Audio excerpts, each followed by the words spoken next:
Hi learner, this is Tawhid Alam. Welcome to ज्ञान Academy. जी learner, पिछले video lecture में मैंने आपके साथ डिस्कस किया था recommendation of secondary education commission 1952-53, है ना, जो मोदलियर कमीशन के नाम से भी जाने जाते हैं। डियर लर्नर, आज के सेशन में मैं आपके साथ डिस्कस करूंगा national education commission 1964-66। It is popularly known as Kothari commission. अगर आप एजुकेशन कमीशन के बारे में पढ़ते हैं तो कोठारी कमीशंस का नाम जरूर सुने होंगे, है ना, क्योंकि बहुत पॉपुलराइज्ड है, बहुत फेमस एजुकेशन कमीशन है after the independent of India, है ना। पोस्ट इंडिपेंडेंट इंडिया के बाद बहुत पॉपुलर एंड बहुत कॉम्प्रिहेंसिव कमीशन एजुकेशन सिस्टम्स के अंदर आया तो वो कोठारी कमीशन है ना। आज के इस वीडियो लेक्चर में मैं आपके साथ बात करूंगा कि ये इतनी पॉपुलर क्यों है, कोठारी कमीशन इतनी पॉपुलर कमीशंस क्यों है एजुकेशन सिस्टम्स के अंदर, है ना, इनका मेन ऑब्जेक्टिव्स एंड थीम क्या है, इन चीज़ों के बारे में आज के लेक्चर में डिस्कस करूंगा मैं आपके साथ। एंड फिर नेक्स्ट वीडियो लेक्चर में मेन रिकमेंडेशन एजुकेशन सिस्टम्स के अंदर जो लाया गया उसके बारे में मैं आपके साथ डिटेल चर्चा करूंगा, है ना। तो चलिए सबसे पहले हम एक basic information about the Kothari commissions के बारे में जानते हैं, है ना। देन फिर हम थीम्स एंड ऑब्जेक्टिव्स के पास आएंगे।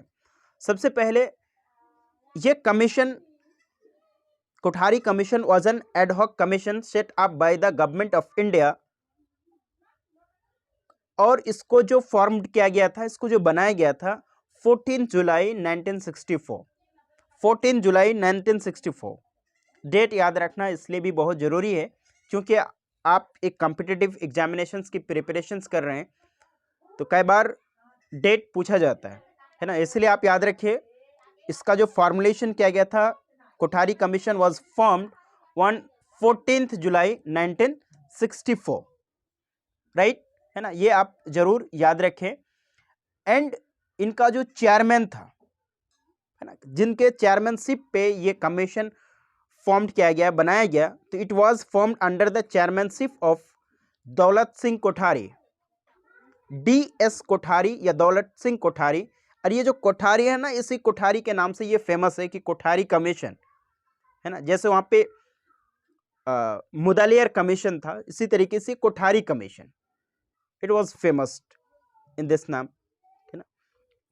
अगर मैं कोठारी कमीशन के बारे में बात करूं तो ये जो कोठारी कमीशन है आफ्टर द इंडिपेंडेंट, है ना, ये पोस्ट इंडिपेंडेंट, ये 6th एजुकेशन कमीशन है एजुकेशन सिस्टम्स के अंदर, 6th कमीशन है ना एजुकेशन सिस्टम्स के अंदर, है ना। आखिर ये इतनी ज्यादा फेमस क्यों है ना, इसका फेमस है इसकी कॉम्प्रिहेंसिवनेस की वजह से। ये जो फेमस है, ये कोठारी कमीशन जो इतनी फेमस है, ये फेमस होने के पीछे एक ही रीजन है कि इसका कॉम्प्रिहेंसिवनेस। क्योंकि ये जो कमीशन था, इसको फॉर्मुलेट करने से पहले अलग अलग कंट्री में रिव्यू किया गया एजुकेशन सिस्टम्स का। लाइक यूके में, यूएसए में एजुकेशन कमीशन, एजुकेशन सिस्टम कैसा है, यूके में, यूनाइटेड किंगडम में एजुकेशन सिस्टम कैसा है, जापान में, फ्रांस में, स्वीडन में, इन सब कंट्री के एजुकेशन सिस्टम्स को परव्यू किया गया, वहाँ के एजुकेशन सिस्टम्स को एनालिसिस किया गया और वहाँ के एजुकेशनिस्ट को इस कमीशन का मेंबर बनाया गया, है ना, ताकि एजुकेशन सिस्टम्स के अंदर एक डायनामिक चेंजेस आए, एजुकेशन सिस्टम्स के अंदर एक डायनामिक चेंजेस आए। इस पर्सपेक्टिव में अलग अलग कंट्री को इसका हिस्सा बनाया गया एंड प्राइमरी से लेके हायर एजुकेशन तक एजुकेशन सिस्टम्स में एक डायनामिक चेंजेस के लिए रिकमेंडेशंस दिया गया, जो बाद में जाके इंप्लीमेंट भी हुआ। तो this was the big reasons that ये कमीशन इतनी कॉम्प्रिहेंसिव है। एक कॉम्प्रिहेंसिव कि हमने वर्ल्ड के जो डेवलप्ड कंट्री है वहां के एजुकेशन सिस्टम्स का परव्यू किया, वहां के एजुकेशन सिस्टम्स का एनालिसिस किया और वहां के जो एजुकेशनिस्ट है उसको इस कमीशन का हिस्सा बनाया। दूसरी चीज, मेजर चीज, कि हमने क्या किया, प्राइमरी एजुकेशन से लेके हायर एजुकेशन तक पूरी ओवरऑल एजुकेशन सिस्टम्स में चेंजेस लाने के लिए रिकमेंडेशंस किया गया, है ना, और इसमें मेजर चेंजेस लाया गया, है ना, थर्ड थिंग, है ना। तो ये this is a very comprehensive commission, Kothari commission, है ना, ये आपको याद रखना है, ठीक है। तो ये कहता है Kothari commission was the 6th commission in India post independence, but it was the first commission mandate to comprehensively deal with the education sector of India, है ना। 6th एजुकेशन कमीशन तो है, बट पहला ऐसा कमीशन है जो कॉम्प्रिहेंसिवली डील किया गया एवरी सेक्टर ऑफ एजुकेशन का, है ना। पहला एजुकेशन कमीशन है जो कॉम्प्रिहेंसिवली डील किया गया, है ना। इससे पहले आप सेकेंडरी एजुकेशन कमीशन को देखिए, सेकेंडरी एजुकेशन कमीशन के बारे में बात करता है, यूनिवर्सिटी एजुकेशन कमीशन है ना। तो this are the specific commission, but this is very comprehensive commission, you know, है ना। एक और चीज देखते हैं कि Kothari commission had a core group of 20 member, है ना, इसमें 20 कोर ग्रुप मेंबर्स थे। The commission took a consultation from a panel of 20 overseas consultants who were based out of the USA, UK, Japan, France, Sweden, है ना। They were expert in the education domain, है ना। तो हमने क्या किया, consult किया किससे, 20 पैनल को जो अलग अलग कंट्री से बिलोंग करते थे, वो सब एजुकेशनिस्ट थे, लाइक यूएसए का, यूके का, जापान का, स्वीडन का, है ना। तो दिस शोज द कॉम्प्रिहेंसिवनेस, कितनी डायनेमिक तरीके से कोठारी कमीशन को फॉर्मुलेट किया गया था, राइट, है ना। And there were 19 working group व task forces in the Kothari commission, है ना। आफ्टर जब ये कोठारी कमीशन बनने के बाद इसका सबमिशन किया गया था 19 जून 1966 टू MC छागला, उस समय के एजुकेशन मिनिस्टर थे, उनको सबमिट किया गया। तो कई बार आपको डेट भी पूछा जाता है कि कोठारी कमीशन का सबमिशन कब किया गया, है ना, कोठारी कमीशन का सबमिशन कब किया गया, तो 19 जून 1966 को इसका सबमिशन किया गया। तो याद रखिएगा, क्योंकि कई बार आपको कॉम्पिटिटिव एग्जाम्स में आपसे पूछा जाता है कि कोठारी कमीशन 1964 से लेकर 66, 1962 से लेकर 68, इस तरीके से आपके पास ऑप्शंस होते हैं, है ना। तो आप ये चीजें याद रखिएगा, है ना। तो these are the informations about the Kothari Commission and why this commission is very comprehensiveness and is very important and is very famous and popular, है ना। तो आई थिंक कि आई एम वेरी श्योर कि आपको answer मिल चुका होगा कि Kothari commission क्यों इतनी कॉम्प्रिहेंसिव है ना, और इतनी फेमस क्यों है।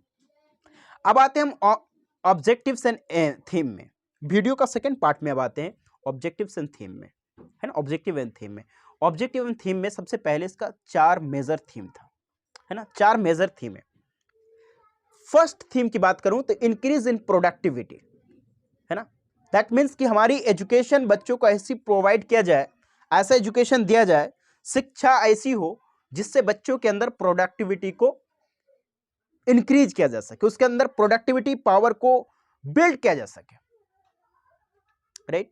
दिस वाज द वेरी एक मेजर एस्पेक्ट्स क्या कि इंक्रीज इन प्रोडक्टिविटी, है ना। हमारे एजुकेशन का मकसद ये होनी चाहिए कि बच्चों के अंदर प्रोडक्टिविटी को क्या करना, इंक्रीज करना।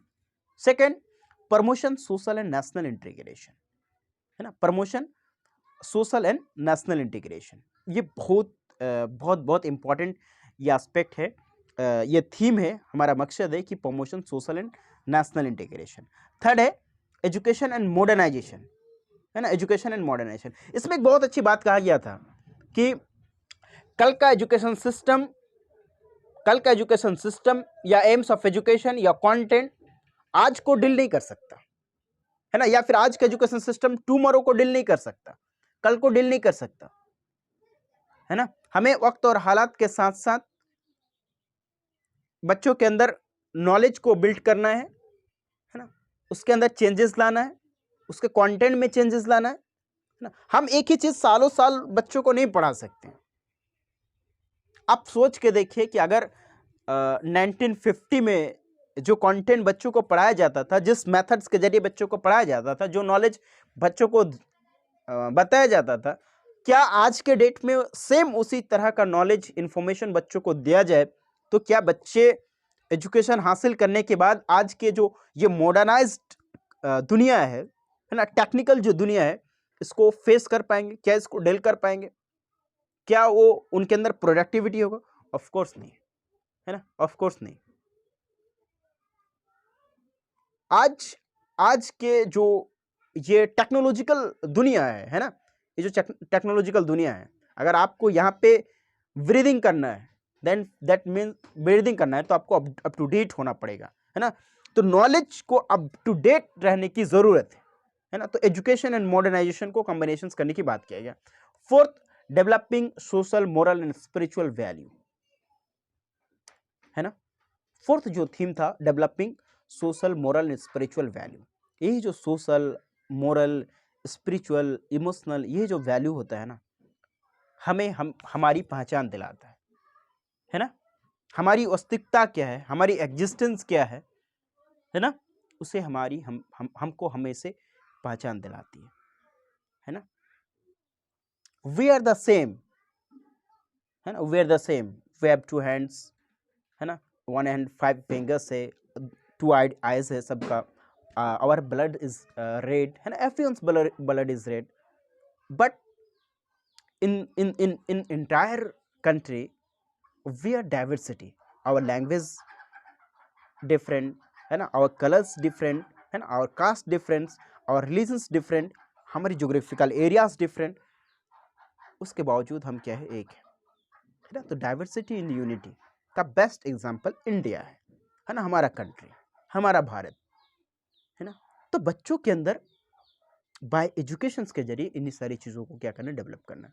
तो ये भी एक क्या है, आपका थीम है, developing social, moral and spiritual value. तो 4 मैंने थीम की बात किया, increase in productivity, promoting social and national integration, third education and modernisation, fourth developing social, moral and spiritual value, है ना। अब हम आ जाते हैं ऑब्जेक्टिव्स के बारे में, है ना। जब हम रिकमेंडेशंस बात करेंगे तो आपको ऑब्जेक्टिव मालूम ही चलेगा, बट शॉर्ट में आपके साथ यहाँ पे रख देता हूँ। First objective, to provide policies and guidelines for the development of education in India, to provide policies and guidelines for development of education in India, है ना। इसको मैं डिस्क्राइब नहीं करूँगा क्योंकि इसके जो सेंटेंसेस हैं उससे आप बेहतर समझते हैं कि क्या बात को कहना चाह रहा है, because we are the part of the higher education, है ना। To find and evolve a general pattern in education in India. Next objective, to examine every aspect of the education sector, ये भी हमारा एक ऑब्जेक्टिव है, to examine every aspect of the Indian education sector.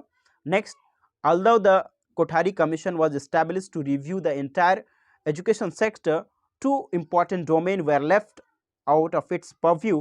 They were legal education and more medical education. मैंने आपसे कहा कि it's a very comprehensive education commission, but इसके बावजूद भी मैंने कहा कि प्राइमरी से लेके सेकेंडरी एजुकेशन, प्राइमरी से लेके हायर एजुकेशन तक इस पर बात किया गया था, उसके बावजूद legal education, middle education left हो चुका था, है ना, उस पर बात नहीं किया गया था, उस पर रिकमेंडेशंस कम है ना।